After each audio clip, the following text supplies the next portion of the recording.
میرا بیمار ایمان، میرا بیمار ایمان، میرا بیمار ایمان، میرا بیمار ایمان، ہے سجاد، ہے سجاد، ہے سجاد، ہے سجاد۔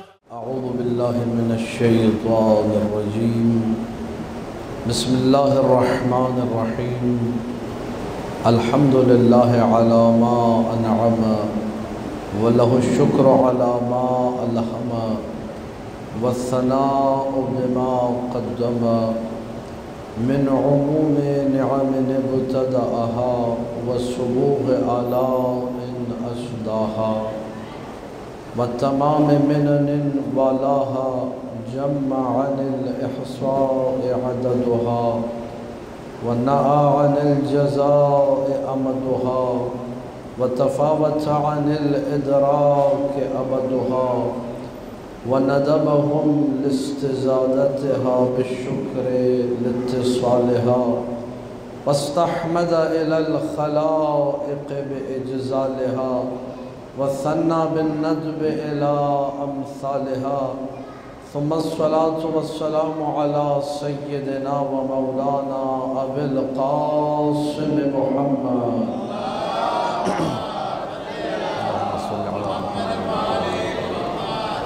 وآله الطيبين الطاهرين المعصومين المظلومين المنتجبين الأخيار ولعنة الله على أعدائهم الأشرار. أما بعد، فقال الله تبارك وتعالى في كتابه المبين: بسم الله الرحمن الرحيم ولله يسجد من في السماوات والأرض طوعا وكرها وظلالهم بالغدو والآصال. مل کے بلند ترین صلوات پڑھیں۔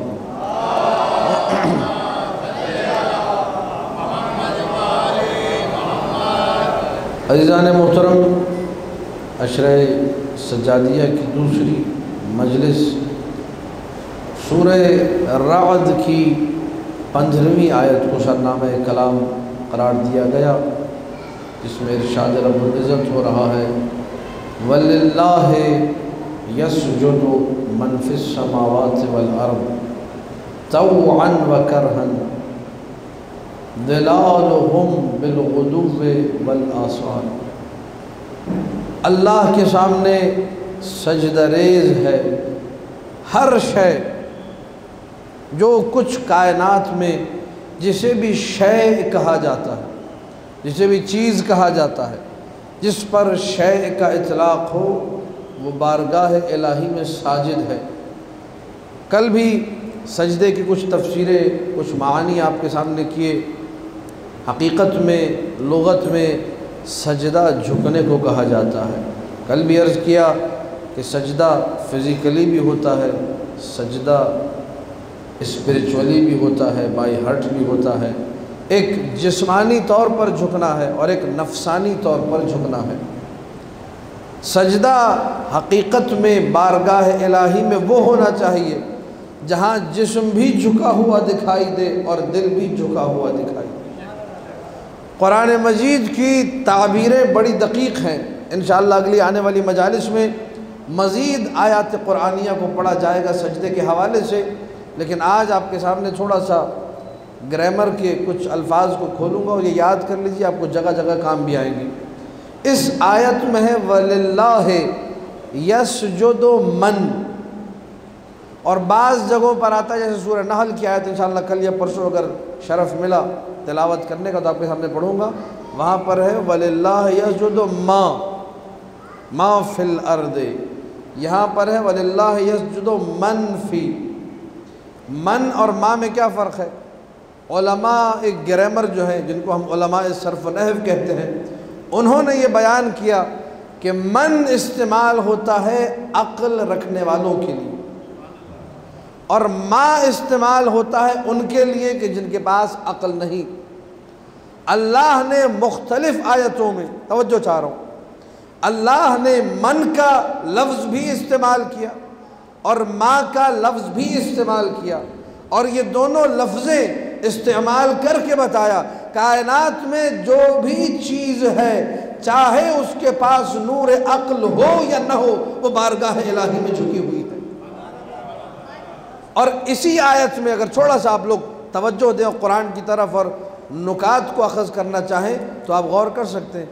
کل میں نے ترجمہ پیش کیا تھا وَلِلَّهِ يَسْجُدُ مَنْ فِي السَّمَاوَاتِ وَالْأَرْضِ طَوْعًا وَكَرْهًا وَظِلَالُهُمْ بِالْغُدُوِّ وَالْآصَالِ، سجدہ کر رہی ہے ہر چیز اللہ کے لیے، آسمانوں میں جو ہے وہ بھی سجدہ کر رہے ہیں، زمینوں میں جو ہے وہ بھی سجدہ کر رہے ہیں، طوعاً چاہتے ہوئے، وَكَرْهًا یا نہ چاہتے ہوئے، وَظِلَالُهُمْ اور ان کے سائے بھی سجدہ کر رہے ہیں۔ کیا سائے میں عقل ہوتی ہے یا نہیں ہوتی؟ بڑی توجہ چاہ رہا ہوں، سائے میں تو عقل نہیں ہوتی، لہذا اسی آیت میں اللہ نے بتا دیا کہ جو عقل رکھنے والی چیزیں ہیں وہ بھی سجدہ ریز ہیں، اور جو سائے جیسی اشیاء ہیں جن میں عقل نہیں وہ بھی سجدہ کر رہی ہیں۔ اور یہ سجدہ کیسا ہے؟ بالغدو، غدو جمع ہے غدات کی، غدات عربی میں کہتے ہیں مارننگ، صبح، وقت صبح بھی سجدہ ہو رہا ہے۔ وَبِالْآصَالِ، بِالْغُدُوِّ وَالْآصَالِ، آصال جمع ہے اصیل کی، اصیل عربی میں کہتے ہیں شام کو، یعنی صبح و شام کائنات کی ہر شے اللہ کو سجدہ کر رہی ہے۔ اب سوال یہ ہے کہ جیسے سجدہ میں اور آپ کرتے ہیں فجر کی نماز میں، ظہر و عصر کی نماز میں، مغرب عشاء کی نماز میں، ویسا سجدہ تو نہیں ہو رہا، تو اس سجدے سے کیا مراد ہے؟ جو صبح و شام ہو رہا ہے، صبح و شام یعنی ہر وقت ہو رہا ہے، صبح و شام یعنی اینی ٹائم، صبح و شام یعنی جب آپ دیکھیں گے سجدہ ہو رہا ہے، جبکہ سجدہ ہر وقت نہیں ہو رہا۔ اس کا مطلب آیت کچھ اور کہنا چاہ رہی ہے، آیت یہ بتانا چاہ رہی ہے کہ سجدے کا ایک معنی یہ ہے کہ تم خدا کے سامنے جھکے رہو، اور آیت ہی نے بتایا تم چاہو یا نہ چاہو خدا کے آگے کسی نہ کسی حال میں جھکے ہوئے ہو۔ کائنات اللہ کے سامنے جھکی ہوئی ہے، کیسے جھکی ہوئی ہے؟ سانس لینے میں مجبور ہے یا نہیں ہے؟ موت آئے گی تو ہر بندہ وہاں جھک جاتا ہے۔ بہت ساری اشیاء ہیں، بہت ساری ضرورتیں ہیں، جسم اللہ نے بنایا، خالق اللہ ہے، بھوک لگے گی تو اللہ کا دیا ہوا رزق، بارگاہ الہی میں جھکنا تو پڑے گا کسی نہ کسی حال میں، چاہے کوئی مانے کہ میں جھک رہا ہوں یا نہ مانے کہ میں جھک رہا ہوں۔ پروردگار نے کائنات کو بنایا ایسا ہے کہ ہر چیز اس کی مشیت کے آگے جھکی نظر آتی ہے۔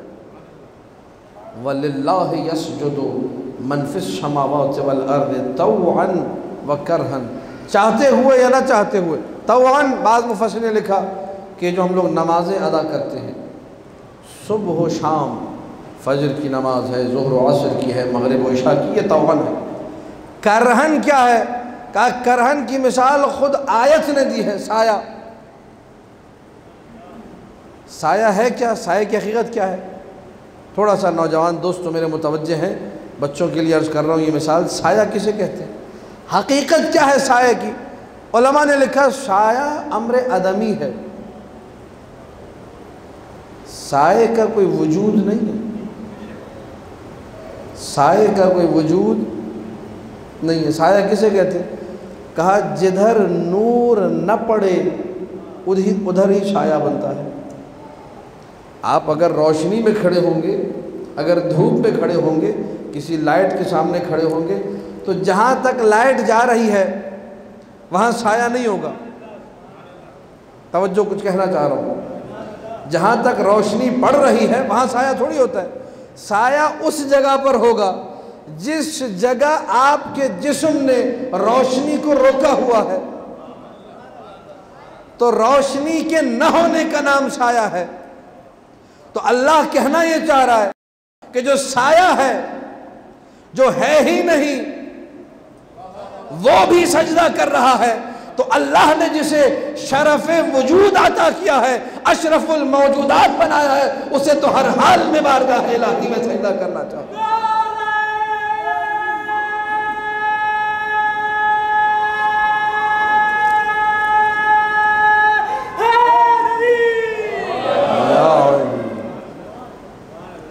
اسی لیے آپ دیکھیے جس جگہ پہ آپ کھڑے ہوں وہاں اگر سایہ بن رہا ہو جگہ چھوڑ دیجئے.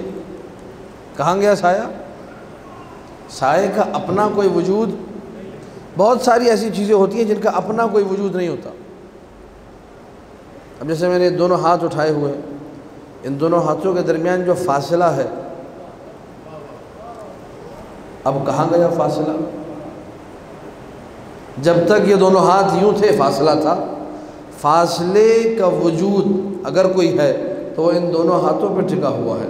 دونوں ہاتھ میں نے ہضم کر لیے، سائڈ پہ کر لیا، اب کوئی نہ فاصلہ ہے نہ کچھ ہے، خالی فضا ہے. بات واضح ہو رہی ہے انشاءاللہ.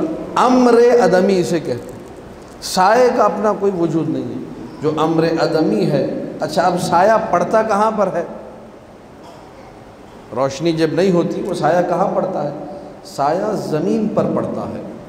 فضا میں سایہ نہیں ہوتا.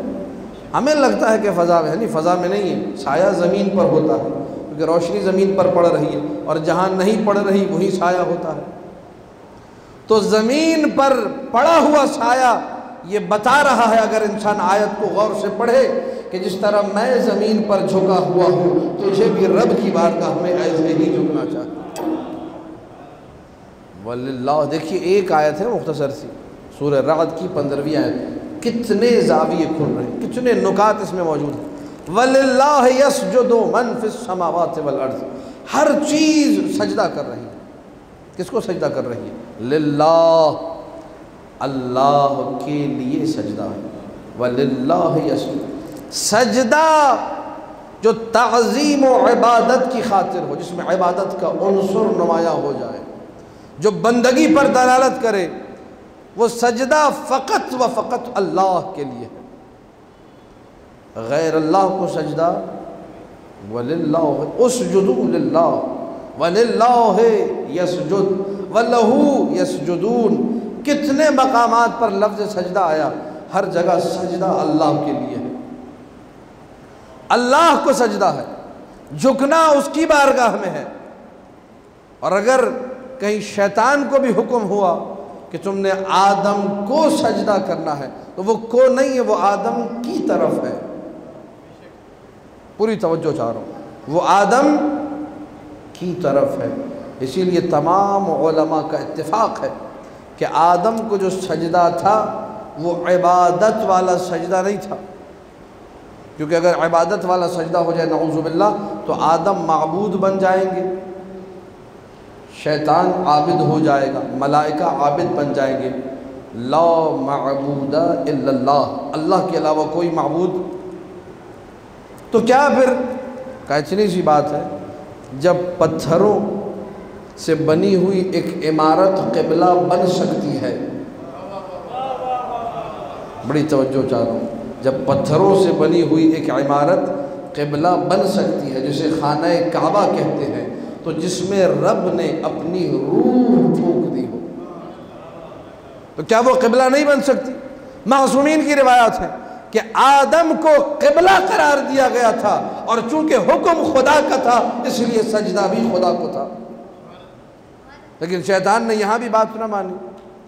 یہ شیطان سجدہ کرنا ہی نہیں چاہ رہا تھا، خدا کو سجدہ، کیونکہ سجدے کا ایک معنی ہی اطاعت ہے، سجدے کا ایک معنی ہی جھکنا ہے. تو شیطان نے جو سجدہ نہیں کیا، آدم کو نہیں، اللہ کو سجدہ نہیں کیا، اللہ کی اطاعت سے پیچھے ہٹ گیا، اللہ کو سجدہ نہیں کیا، اللہ کی بارگاہ سے نکل گیا، رجیم ہو گیا، مطرود ہو گیا، مردود ہو گیا. سجدے کو چھوڑ کر ایک لمحے کے لیے اگر انسان معصیت کرے، یہ ہوتا ہے، شیطان بن جاتا ہے، راندہ درگاہ بن جاتا ہے. لیکن کب؟ جب حجت اللہ کے مقابلے پر آ جائے. بڑا گہرا میں نے جملہ کہا ہے. خلیفۃ اللہ سامنے تھا. بھائی اگر شیطان نے ایک سجدہ چھوڑا وہ شیطان بن گیا، اور ہم جو روزانہ صبح کی نمازیں چھوڑ رہے ہیں ہم لوگ شیطان نہیں؟ سب سے زیادہ تو ہمیں راندہ درگاہ ہونا چاہیے. پھر صبح کی نماز چھوڑ دی، ایک رکعت میں 2 سجدے، 2 رکعتوں میں 4 سجدے چھوڑ دیے، تو ہم سے بڑا پھر کون شیطان ہوگا؟ لیکن ہم شیطان نہیں ہیں، وہ شیطان ہے ایک سجدہ چھوڑ کر. کیوں؟ اس کی کیا وجہ ہے؟ کہ وجہ اس کی یہ ہے کہ وہاں تعظیم کا حکم تھا، حجت اللہ کے سامنے جھکنے کا حکم تھا، خلیفۃ اللہ کے سامنے جھکنے کا حکم تھا، اس کی بارگاہ میں جس میں اپنی روح کو پھونکا تھا۔ جب شیطان نے سرکشی کی تو اپنی سرکشی میں اس نے خلیفۃ اللہ کے احترام میں کمی کی، شاعر اللہ کی تعظیم میں کمی کی، لہذا خدا نے بارگاہ سے نکال دیا۔ جو میری حجت کا احترام نہیں کر سکتا اسے میری بارگاہ میں رہنے کا کوئی حق نہیں۔ اللہ اکبر، یا رسول اللہ،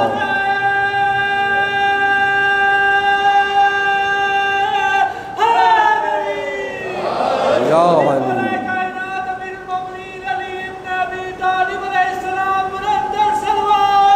اللہم صلی علی محمد وآلہ۔ یہ حجت اللہ کے احترام میں کمی تھی، اسی لیے معصومین کی احادیث موجود ہیں، یہ آپ کے ذہن میں ہونی چاہیے۔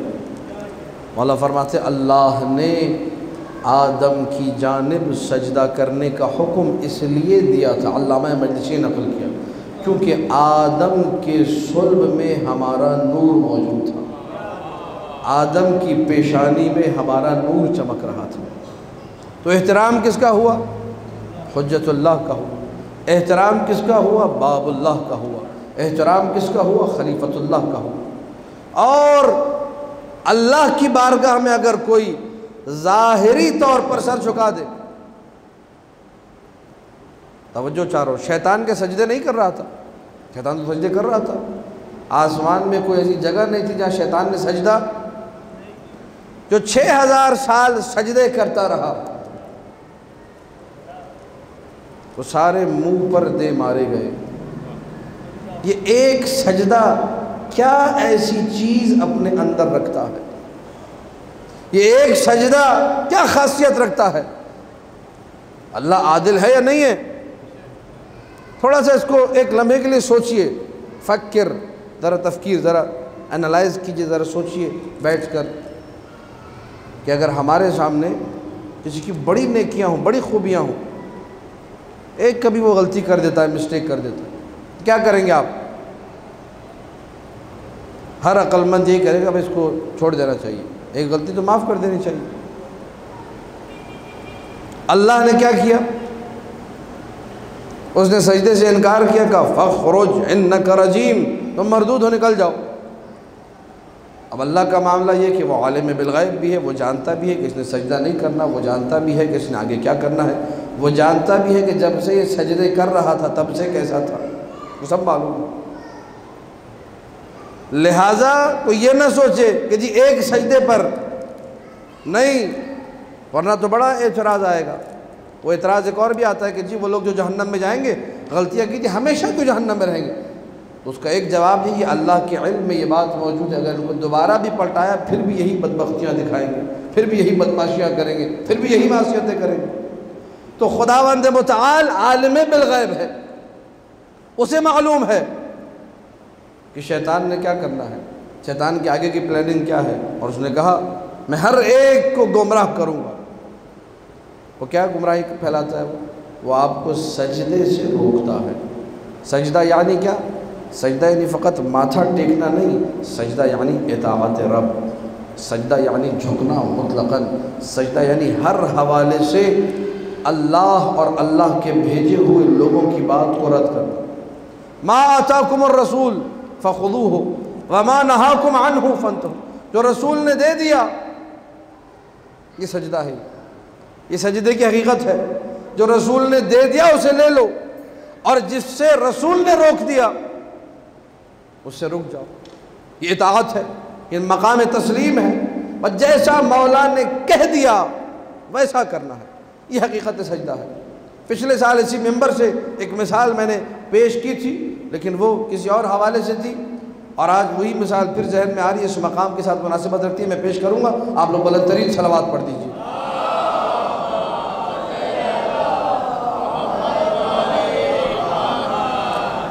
پوری توجہ چاہ رہا ہوں، حقیقت سجدہ ہے اطاعت رب ہر حال میں۔ سجدہ فقط ماتھا ٹیکنے کا نام، اگر انسان 1000 ماتھے ٹیکے سبحان ربی الاعلیٰ و بحمدہ کہتا رہے، لیکن اگر حجت اللہ کے سامنے نہ جھکے، جیسا رب نے کہا ویسا نہ مانے، تو اس کا مطلب اسے سجدے کی روح کا پتہ ہی نہیں۔ رسول اللہ کے سامنے کچھ لوگ آئے جن کے ہاتھوں میں سونے کی انگوٹھیاں تھیں، بدن پر لباس حریر ریشمی لباس تھا، اس کے بارے میں رسول نے کہا ان استعمال هذین حرام علی امتی، یہ 2 چیزیں خالص ریشم اور سونے کی انگوٹھیاں، سونے کی چیزیں، یہ میرے امت کے مردوں پہ حرام ہے۔ اللہ کے رسول کے پاس آیا تھا، مشرف با اسلام ہوا، دین اسلام کو قبول کیا، متقی پرہیزگار بننے کی باتیں ہوئی، تو رسول اللہ نے اس کے ہاتھ سے انگوٹھی نکال دی تھی۔ اگر آپ لوگوں کو یاد ہو، پچھلے سال یہیں عرض کیا تھا، انگوٹھی نکال کے مسجد میں ایک کونے پر رکھ دی۔ اطاعت کو سمجھیے گا، مقام سجود کو سمجھیے گا، اطاعت کسے کہتے ہیں؟ بیٹھا رہا رسول کے سامنے، رسول بھی تشریف فرما ہے، انگوٹھی نکال کے رسول نے کہا یہ حرام ہے، اس کو اتار کے سائڈ میں۔ تھوڑی دیر میں رسول اپنے حجرے میں تشریف لے کر گئے۔ جب حجرے میں چلے گئے، جو لوگ سجدے کی حقیقت سے واقف نہیں تھے انہوں نے کہا رسول چلے گئے، اٹھا کر پہن لو۔ کشکول میں شیخ بہا نے نقل کیا، رسول چلے گئے ہیں، پہن لو انگوٹھی۔ اس نے بڑا پیارا جملہ کہا، ایک دفعہ کلمہ پڑھا لیکن حقیقت اسلام سے واقف ہو چکا تھا، ایک دفعہ کلمہ پڑھا لیکن حقیقت سجدے سے واقف ہو چکا تھا۔ کہنے لگا جس چیز کو رسول نے میری زندگی سے نکال دیا اسے دوبارہ اپنی زندگی میں داخل نہیں کروں گا۔ اللہم صلی علی محمد و آل محمد۔ یہ حقیقت اطاعت ہے۔ رسول نے جس چیز کو آؤٹ کر دیا، یہ چیز تمہاری زندگی میں اگر وہ چیز دوبارہ آ رہی ہے، اس کا مطلب میرا سجدہ بھی اگر ہو رہا ہے وہ حقیقی سجدہ۔ کتنی ایسے نمازوں کی ادائیگی میں مشغول لوگ ہیں جن کی نمازیں ان کے منہ پر دے ماری جاتی ہیں، جن کی نمازیں قبول ہونا تو دور کی بات اور قرب الہی کا باعث ہونا تو دور کی بات، سوائے خدا سے دور کرنے کے اور کچھ انہیں حاصل نہیں ہوتا۔ نماز پڑھ رہا ہے، حاصل کیا ہو رہا ہے؟ خدا سے دور ہو رہا ہے۔ اللہ اکبر، وہ نماز الصلاۃ قربان کل تقی، جو ہر متقی کو رب سے قریب کر دے، جو معراج مومن ہے، جو اگر قبول ہو گئی تو ان قبلت قبل ما سواہا و ان ردت رد ما سواہا، نماز قبول تو سب قبول، نماز رد تو سب رد، کچھ بھی قبول نہیں ہوگا۔ وہی نماز، وہی طریقہ ادائیگی، وہی نیت، وہی وضو، لیکن ایک مقام پر معراج بن رہی ہے، ایک مقام پر قرب کا باعث بن رہی ہے، ایک مقام پر پرواز مومن کا باعث بن رہی ہے، اور دوسرے مقام پر نماز تو ہے لیکن اسلام کا قتل ہو رہا ہے، نماز تو ہے لیکن اطاعت کو مارا جا رہا ہے، نماز تو ہے دکھاوے کی، اس میں روح موجود نہیں ہے۔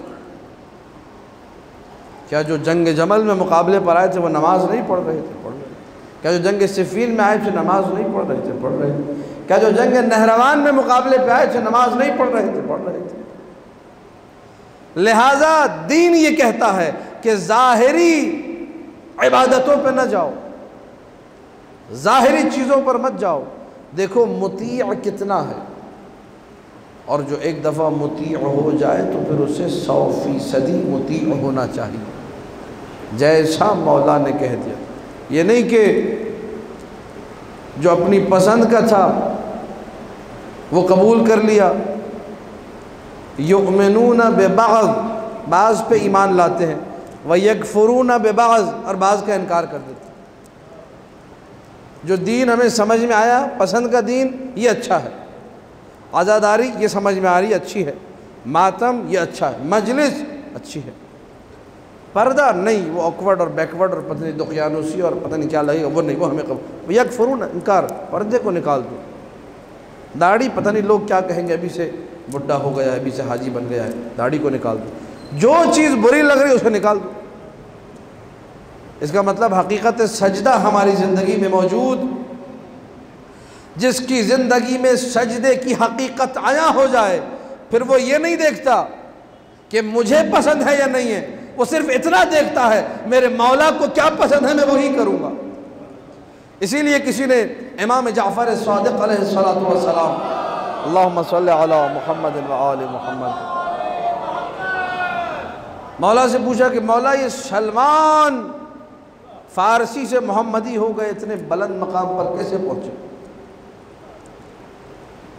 سلمان باب من ابواب اللہ، خدا کے دروازوں میں سے ایک دروازہ ہے سلمان۔ سلمان کے بارے میں اگر احادیث پڑھی جائیں تو عجیب و غریب، سلمان منا اہل البیت، بہت بڑی فضیلت کی حدیث، ہم اہل بیت۔ یہ سلمان اس مقام پر پہنچے تو کیسے پہنچے؟ دیکھیے کہ حقیقت سجدہ کو سلمان کی زندگی میں یہ مولا کا ارشاد ہے۔ مولا نے فرمایا لِأَنَّهُ جَعَلَ هَوَا عَلِيِّ بْنِ أَبِي طَالِبٍ هَوَاهُ، کیونکہ سلمان محمدی نے علی کی خواہشات کو اپنی خواہش بنا لیا تھا، اور اپنی جو بھی خواہشات تھی ان کو دل سے نکال دیا، بس جو علی کہیں گے میں وہ کروں گا، تو سلمان منا اہل البیت کی منزلت پر آ گیا۔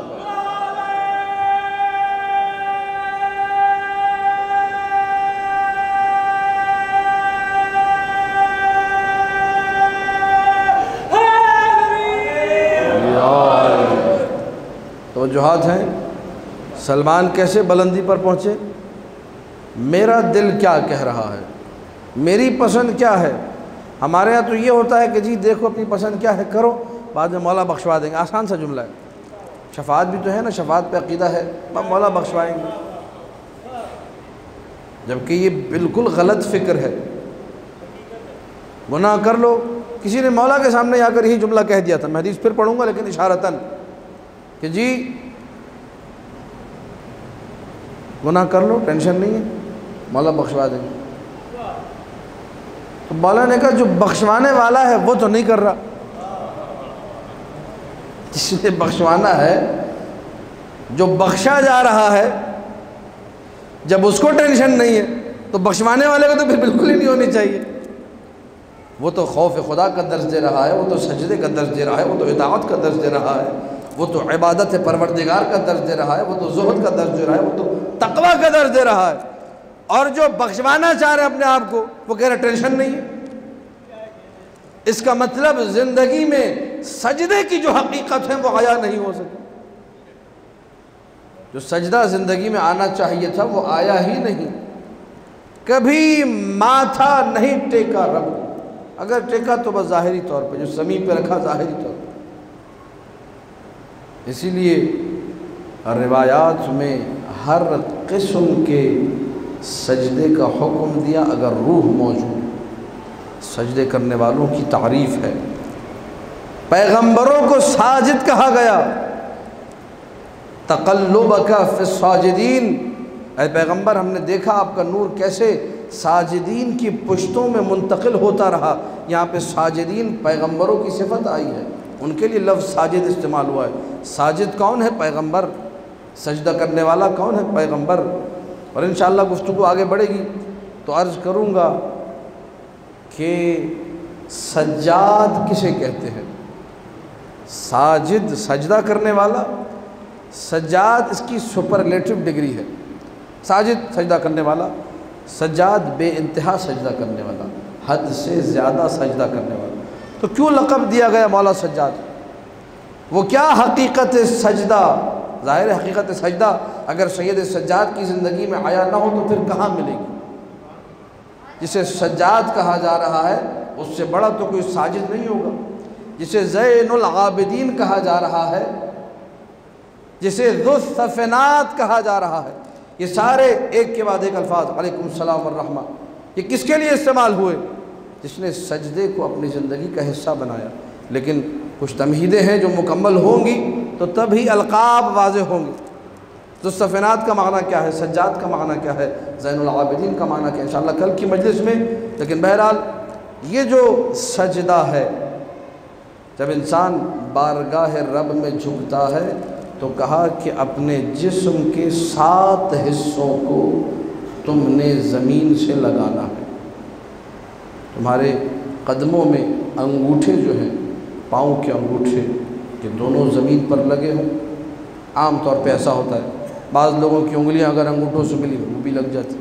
یہ گھٹنے زمین پر لگنے چاہیے، یہ ہتھیلیاں زمین پر لگنی چاہیے، یہ پیشانی خاک پر سجدہ ریز ہو۔ کیوں؟ تاکہ پتہ چلے تمہیں جس نے بنا کر بھیجا ہے تم اسی کے ہو، تمہیں جس نے خلق کیا ہے تم اپنے اس عمل سے بھی ثبوت دو، انا للہ و انا الیہ راجعون۔ زمین پہ سجدہ کر کے اس بات کو بھی سوچو میں نے اسی زمین میں دفن ہونا، میں نے اسی زمین میں جانا۔ جن لوگوں نے حقیقت سجدہ کو اپنی زندگی سے نکال دیا، بھلا دیا کہ سجدہ کسے کہتے ہیں، نماز کیا ہے، نہ رب کو پہچانا نہ اپنے آپ کو پہچانا۔ جی شیعہ حیدر کرار ہے، لیکن زندگی میں کبھی نماز پڑھنے کی توفیق حاصل نہیں ہوئی۔ حلقہ ماتم میں آئیے، میں نے کہا وضو کر کے آئیے، بنا وضو کے آپ ماتم کی صفوں میں نہ کھڑے ہوں۔ ماتم بھی عبادت ہے، عبادت یعنی قرب الہی کا باعث ہے۔ تو پتہ چلا کہ ان کو وضو کرنے کا طریقہ بھی نہیں آتا تھا۔ یہ مصیبت ہے اس معاشرے کی۔ اس کا مطلب اطاعت سے ہم لوگ دور ہیں۔ جو سمجھ میں آ رہا ہے وہ کر لیا، باقی سیکھنے کا ہمارا کوئی ارادہ۔ وہ لوگ جو مسلمان ہوئے ایک دن میں چاہتے تھے مولا بتائیے کیا کرنا ہے، ایک کلمہ پڑھا، اسی وقت پوچھا کہ اب میری کیا ذمہ داریاں ہیں، مجھے کیسے آگے بڑھنا ہے، کہا نماز پڑھنی ہے۔ ایک دن کی نماز کیا، ایک وقت کی نماز، مغرب عشاء کی نماز پڑھی، امام کے کہے کے مطابق، پتہ چلا انا للہ و انا الیہ راجعون، انتقال ہو گیا۔ مرنے سے قبل صرف ایک نماز پڑھی، ساری زندگی مسیحیت میں گزری۔ کتاب کافی میں روایت موجود ہے۔ اس کا مطلب یہ لوگ اطاعت سے واقف تھے، حقیقت سجدہ سے واقف تھے۔ سجدہ کسے کہتے ہیں؟ لہٰذا اسی موضوع پر گفتگو آگے بڑھے گی۔ وَلِلَّهِ يَسْجُدُ مَنْ فِي السَّمَاوَاتِ وَالْأَرْضِ طَوْعًا وَكَرْهًا وَظِلَالُهُمْ بِالْغُدُوِّ وَالْآصَالِ۔ کل بھی انشاءاللہ حقیقت سجدہ اور اس کے بعد کوشش ہوگی چوتھی مجلس سے مقام سید سجاد کو بھی مطرح کیا جائے۔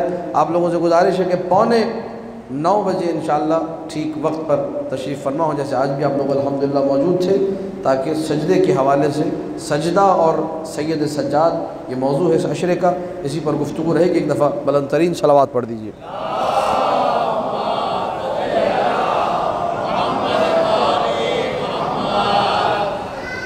جو حقیقت سجدہ کو سمجھ جائے، جسے پتہ چل جائے سجدہ کسے کہتے ہیں، وہ ہر حال میں مطیع امام نظر آئے،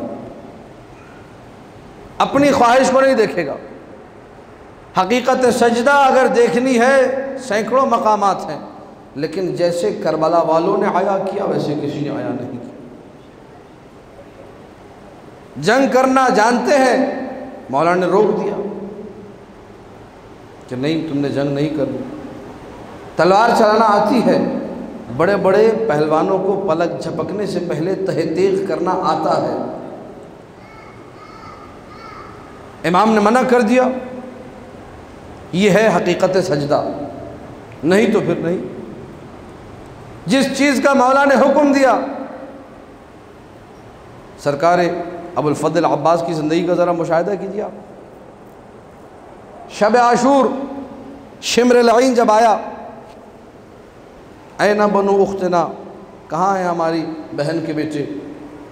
اب لوگ احمق کہہ دیتے جی شمر جو ہے وہ ماموں لگتا تھا، نہیں ماموں نہیں تھا، قبیلے کا بھی نہیں تھا، دور کا ایک علاقائی تعلق، ایک علاقے کا رہنے والا تھا، اس لیے عرب کے دستور کے مطابق اس نے کہا جی ہماری بہن کے بیٹے کہاں ہیں، ورنہ رشتہ کوئی نہیں تھا۔ عباس ابن علی سے کہہ رہا ہے این بنو اختنا، ہماری بہن کے بیٹے کہاں ہیں، ان کے لیے میں امیر سے امان نامہ لایا ہوں۔ اب علماء نے ابو الفضل عباس ایک لمحے کے لیے حالت ایسی ہے کہ لگ رہا ہے اپنے وجود میں شرمندہ ہے، کہ میرے لیے امان نامہ آیا، فرزند زہرا کے لیے امان نامہ نہیں؟ کوئی جواب نہیں دیا۔ عباس ابن علی کی ذات کو یہ گوارا نہیں کہ یہاں شمر کو جواب دے۔ حسین ابن علی نے کہا عباس جاؤ، جا کر جواب دو، بھلے دشمن ہے جواب دینا ضروری۔ دیکھیے یہ ہے اطاعت۔ گئے، جواب کیا دیا؟ لعنک اللہ و لعن امانک، خدا تجھ پر بھی لعنت کرے، تیرے امان نامے پر بھی لعنت کرے۔ تو میرے لیے امان نامہ لے کر آیا ہے اور غریب زہرا کے لیے کوئی امان نہیں۔ حسین ابن علی سے رخصت طلب کی، اجازت نہیں ملی۔ عباس خاموش، عباس نے پھر اصرار نہیں کیا۔ جیسا یہ اطاعت ماں نے تو سکھائی تھی، بیٹے حسین کے سامنے کبھی کوئی بات نہیں کرنی، جو حسین نے کہہ دیا بس وہی ماننا ہے، کبھی بھائی تک نہیں کہنا، سید مولا آقا سرکار کہنا ہے۔ تو وہ جو مطیع محض تھا، زیارت میں امام معصوم نے کہا السلام علیک ایھا العبد الصالح المطیع للہ ولرسولہ، جو مطیع ہے اللہ کا، اور یہ اطاعت بیان ہوئی عباس کی زندگی میں۔ کیسا مقام ملا؟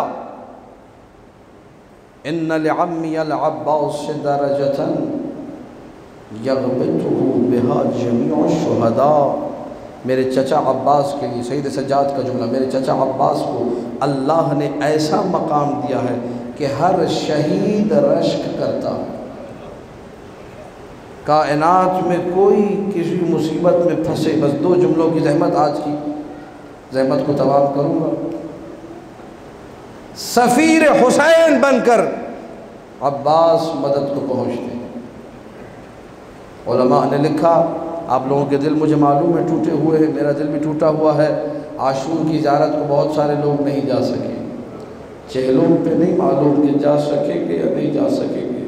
حسین ابن علی کا روزہ دیکھنا نصیب ہوگا یا نصیب نہ ہوگا۔ خدا کی قسم یہ زیارت ہی زندگی ہے، یہ زیارت ہی حقیقت عبادت ہے، یہ زیارت ہی حقیقت اسلام ہے، یہ زیارت ہی تجدید کا موقع ہے۔ لوگوں نے اس زیارت کی خاطر اپنی جانوں کا نذرانہ پیش کیا۔ بس ایک روایت سن لیجئے اور مجھے اجازت دیجئے، یہ زیارت کتنی عظیم ہے، یہ ایام ہے، لوگوں کے دل زیارت کے لیے تڑپ رہے ہیں۔ ہر بندہ میسج کر کے پوچھ رہا ہے مولانا صاحب بتائیے چہلم کی زیارت کھلے گی کہ نہیں کھلے گی؟ اس کا مطلب مومن کا دل حسین ابن علی کے لیے تڑپ رہا ہے۔ متوکل ملعون کا زمانہ تھا جب اس نے ٹیکس لگایا کوئی زیارت پر نہیں جائے گا، جب اس نے کہا لوگوں کے اعضاء کاٹے جائیں گے، ہاتھ پاؤں کاٹے جائیں گے، ان کی بھویں کاٹی جائیں گی، ان کی ناک کاٹی جائے گی، ان کے اعضاء بدن کو کاٹا جائے گا، اس زمانے میں متوکل ملعون نے دیکھا اپنے محل کی چھت سے کہ ایک بڑھیا جا رہی ہے۔ کہاں جا رہی ہے؟ حسین ابن علی کی زیارت کو۔ اس کو روکو، جب اس کو روکا گیا کہاں جا رہی ہو؟ کہا حسین ابن علی سید الشہداء کی زیارت کو۔ کہا تجھے معلوم ہے ٹیکس دینا پڑے گا۔ اس نے اپنی آبا کی دامن میں سے ایک پوٹلی نکالی اور پھینکی۔ کہا بڑھیا تو بڑی غریب دکھتی ہے، تو نے یہ پیسہ کہاں سے جمع کیا؟ رو کر کہنے لگی میں نے لوگوں کے گھروں میں کام کر کر کے حسین کی زیارت کے لیے پیسہ جمع کیا ہے۔ اس کے بعد ملعون کا حکم آیا کہ اس کے اعضاء بھی کاٹے جائیں۔ جب اعضاء کاٹنے کی باری آئی تو ان بدبختوں نے اس ضعیفہ سے یہ کہا کہ اپنا دایاں ہاتھ نکال تاکہ ہم کاٹیں اور تو پھر زیارت کو جا سکے۔ اس ضعیفہ نے اپنی آبا کے دامن میں سے بایاں ہاتھ نکالا۔ کہا تو سنتی نہیں ہے، بہری ہے، ہم تجھ سے دایاں ہاتھ کہہ رہے ہیں، تو بایاں ہاتھ نکال رہی ہے۔ کہنے لگی میں نے پچھلی زیارت میں حسین ابن علی کی وہ ہاتھ کٹوا دیا، اجرکم علی اللہ۔ متوکل ملعون دیکھ رہا تھا، کہنے لگا اس کا بایاں ہاتھ بھی کاٹو اور رسیوں میں باندھ کر اسے دجلہ میں پھکوا دو۔ آزادارو بس آخری جملہ ختم ہو گیا آج کے مصائب۔ رسیوں میں ضعیفہ کو جکڑا گیا، رو رہی تھی مولا مجھے زیارت نہ ملے گی، میں کیسے جیوں گی؟ رسیوں میں جکڑ کر دجلہ کے پانی میں پھینکا گیا، ہچکولے کھا رہی تھی، اسے لگ رہا تھا اب میں ڈوب جاؤں گی۔ کربلا کا رخ کیا، مولا سارا سال لوگوں کے گھروں میں کام کر کے جو پیسہ جمع کیا تھا کہ تیری زیارت کر سکوں، مولا اپنا بدن کٹوا دیا تیری زیارت کر سکوں، لیکن لگتا ہے میرے نصیب میں نہیں، میری نیت اچھی نہیں تھی، میں خالص نہیں تھی۔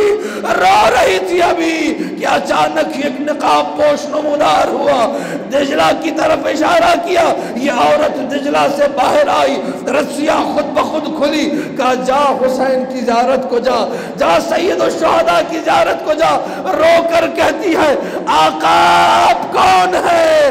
جواب اتنا آیا جیسے تیرے دونوں ہاتھ کٹے ہوئے ہیں، میرے بھی دونوں ہاتھ حسین کے لیے۔